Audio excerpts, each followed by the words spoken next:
बताइए, बहुत लोग आए हुए हैं, क्या हुआ है यहाँ, पता है आपको? मुझे पता, मेरे पापा गए हैं इसलिए सारे लोग यहाँ आए हैं। पापा को क्या हो गया है? पापा हाँ? को शहीद कर दिया गया है। सबसे पहले हमने बब्बन जी की बेटी का बयान सुनाया। आज जो दूसरी तस्वीर हम दिखा रहे हैं ये सवेरे की है। ज़ियाउर रहमान और बब्बन की लाश को पोस्टमार्टम के लिए पुनः कब्रिस्तान से निकाला गया और उसके तुरंत बाद हमने दरभंगा के एसएसपी वरीय पुलिस अधिकारी से जो बयान लिया है, सबसे पहले उसे सुनाते हैं कि लाश को किस से निकाला गया। ज़ियाउर रहमान हत्याकांड में आज ज़ियाउर रहमान की बॉडी जो दफन हो चुकी है उसे निकाला जा रहा है। क्या अपडेट है सर, क्यों निकाला जा रहा है?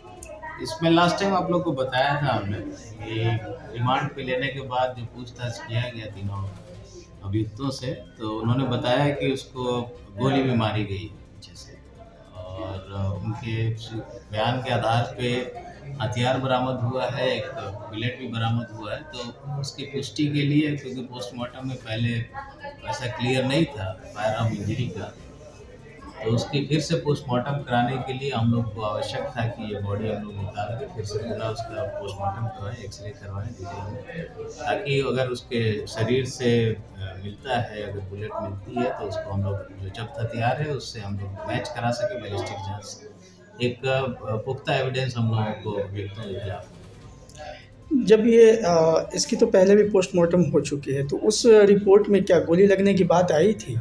नहीं, उसमें नहीं आई थी, इसीलिए हम लोगों को फिर से करवाना पड़ रहा है कि अभियुक्तों का कहना है कि उन्होंने गोली मारी है, उसकी जस्ट पुष्टि के लिए हम लोग का आवश्यक था कि वो फिर से। तो आपने सुना दरभंगा के एसएसपी अवकाश कुमार ने कहा कि ज़रूरत पड़ी तो इसलिए पुनः लाश निकाली जा रही, ताकि जो गोली लगने की बात कही है, अपराधियों ने कबूला है, उस चीज़ की जांच की जाए।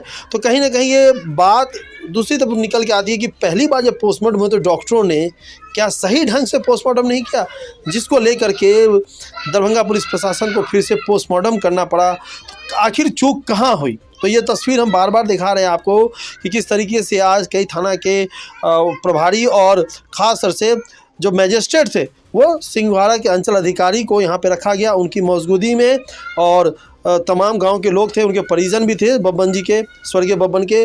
उनके सामने लाश को उनके कब्र से निकाला गया और काफ़ी भीड़ जुटी थी। लोग यहाँ पे देख रहे थे कि आखिर लाश को क्यों निकाला गया। तो लोगों को पता चला कि फिर से पोस्टमार्टम होगा। वहीं पे आपको बताते चले पशुपालन मंत्री बिहार सरकार के वो भी आज अचानक पहुँचे, साथ में थे कांग्रेस के एमएलसी मदन मोहन झा भी। हमने उनसे भी बात किया कि पार्टी क्या कर रही है और जो उनके रिलेटिव है उन्होंने इस दोबारा जो लाश निकाला गया पोस्टमार्टम के लिए उनका क्या कहना था, वो भी हम आपको सुनाते हैं।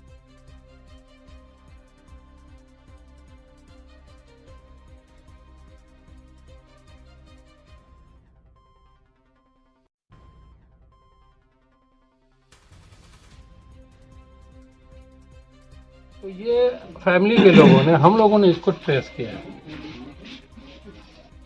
उछल दिलाते वक्त उनके पीठ पे एक निशान पाया गया था और उस टाइम से ही हम लोगों को शक हो चुका था कि इनको गोली मारी गई है। उसके बाद उस तस्वीर से हम लोगों ने कई एक्सपर्ट से राय लिया। कई एक्सपर्ट से राय लेने के बाद ये जानकारी मिली कि ये गोली का निशान है, गोली लगी है। उसके बाद ही जो है हमने प्रशासन से ये बात कही कि भाई सिर्फ हार्ट ब्लंट थ्रट से सिर्फ मारा गया, हेड इंजुरी है, इस तरह का नहीं है। टोटल फैक्ट ये है कि उनके पसली की हड्डी बाएं जानिब की 5 हड्डी टूटी हुई है। बॉडी में भी मतलब हार्ट ब्लंट यूज़ किया गया है। गोली पीठ पे लगी हुई है जो सीने तक आई है, पिस्टल का है, 7 mm है। समझ रहे हैं कि नहीं? उसके बाद हम लोगों ने पुलिस से रिक्वेस्ट किया था, अपील किया था कि आपके पोस्टमार्टम में फैक्ट फाइंडिंग निकल के नहीं आ रही है। तो मजहब की बात अपनी जगह है, रूल ऑफ लॉ जो है, रूल ऑफ लॉ के मुताबिक हमने ये कहा कि ज़रूरी है फैक्ट को सामने में लाना और इसके जरिए जो है मुजरिम अपने किरदार तक पहुँचेगा।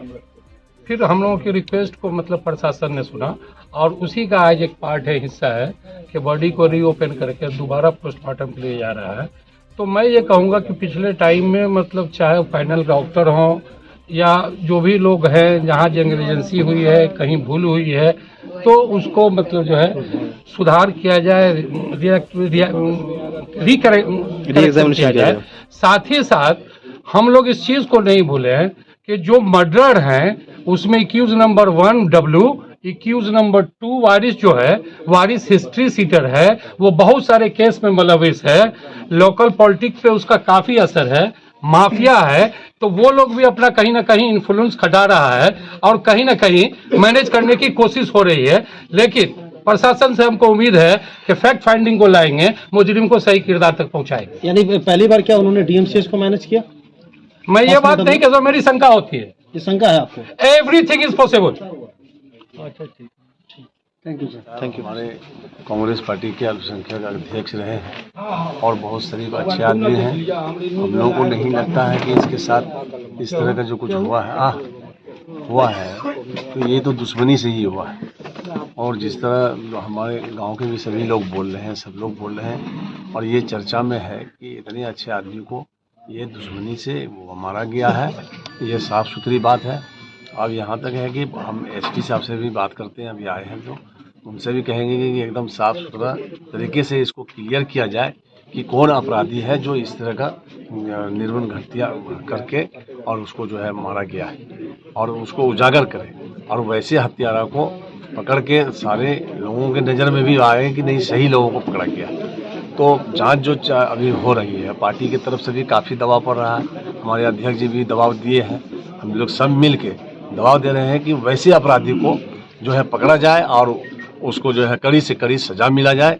और जांच का जो अभी प्रक्रिया चल रहा है तो ये लग रहा है कि कहीं ना कहीं एसपी साहब और प्रशासन सब मिलके और डॉक्टर का बोर्ड बैठेगा, उसका सही निष्कर्ष निकलेगा। और हम लोग लगे हुए हैं और यही कह के जो ऐसे लोगों की हत्या हुई है, ये बहुत दुख की बात है कि उनको गोली से भी मारा गया है, सारे लोग निशान भी बता रहे हैं और ऐसे भी मारा गया है। बहुत निर्मम हत्या हुआ है, काफ़ी हम लोग दुखी हैं। वैसे अपराधी को कड़ी से कड़ी सजा मिले और इसका जांच के लिए भी हम मांग करते हैं। सर एक सवाल है, इस तरीके से राजनीतिक हत्या बढ़ी है बिहार में आने वाले दिनों में। राजनीतिक हत्या में होता क्या है कि प्रशासन पे राजनीतिक लोगों का बहुत ज़्यादा दबाव होता है और ऐसे में इंसाफ मिलना बहुत मुश्किल हो जाता है। तो इस तरह के केस में जहां राजनीतिक हत्या होती है तो जब एक स्वर्गीय बब्बन जी की लाश को दोबारा निकाला गया पोस्टमार्टम के लिए, इस पे आप क्या कहते हैं कि क्या पहली पोस्टमार्टम गलत थी?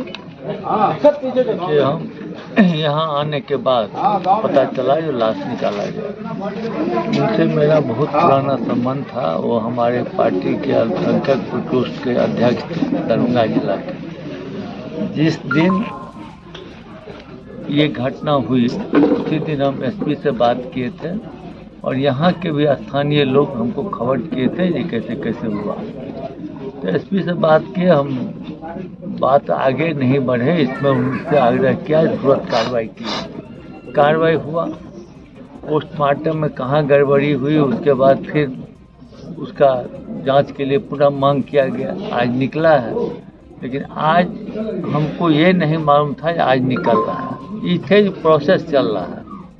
तो हम समझते हैं जो अभी तक के पोस्टमार्टम रिपोर्ट और मेरे जानकारी जो था उससे अलग आज बता रहे हैं सब। हमको मालूम था चाकू से मारा या ये इस पर में कोई रॉड से मार के ये कर दिया, तो फिर अब हो रहा है जो गोली भी लगा है। तो पोस्टमार्टम की रिपोर्ट में अगर कुछ आएगा तो उस पर कार्रवाई होगी। सर खास बात ये बताइए, जो 5 अभियुक्त इनके परिवार की तरफ से दिए गए आवेदन में उनमें से 3 की गिरफ्तारी होती है, 2 की अभी तक नहीं हो रही है। इस पे आप क्या कहते हैं कि पुलिस कहीं ढिलाई कर रही है या इन्वेस्टिगेशन कहीं और तरफ जा रही है? नहीं, जब 3 गिरफ्तारी हुई है वो दोनों कहाँ अवेलेबल हैं कि नहीं हैं, नाम तो मैं जानता नहीं हूँ किनका नाम है, लेकिन निश्चित रूप से 3 गिरफ्तारी हुई तो 2 और होगी। हम समझते हैं जो या तो आउट ऑफ रेंज हो एरिया से। मैं समझता हूँ आज के बाद फिर पोस्टमार्टम के बाद फिर कुछ सक्रियता जरूर बढ़ेगी। गिरफ्तार तो होना ही है, नहीं कैसे होंगे, अगर क्राइम किए हैं तो गिरफ्तार तो होंगे। अगर उनके घर के लोग जानते हैं जो कौन कौन किए हैं तो हम पूरा निश्चिंत हैं कि कार्रवाई होगी। यानी बब्बन जी की फैमिली को पार्टी की तरफ से पूरी सहयोग मिल रही है? पूरा सहयोग है, पार्टी ही की तरफ से नहीं। जो आदमी शांति चाहते हैं, सुरक्षा चाहते हैं, या चाहते हैं वातावरण अच्छा रहे, सबका समर्थन इनके साथ है। पार्टी का तो है ही, जो न्यूट्रल लोग हैं सबका समर्थन इनके परिवार के साथ है। सुन लीजिए आवाज़, आपकी ही बच्ची है। डर खौफ निकाल दीजिए आप लोग, अल्लाह के वास्ते, अल्लाह का वास्ता आप लोग देते हैं। हम आवाम निकलिए, हक की लड़ाई लीजिए, लड़िए। हम इंशाअल्लाह और हमारी इस आखिरी लड़ाई को आखिरी मंजिल तक लेके जाएंगे। मैं वादा करता हूँ यहाँ की आवाम से, और उम्मीद करता हूँ कि यहाँ की तमाम आवाम जो है हक के साथ है। कातिल के खिलाफ आवाम हमेशा यकजा रहेगी।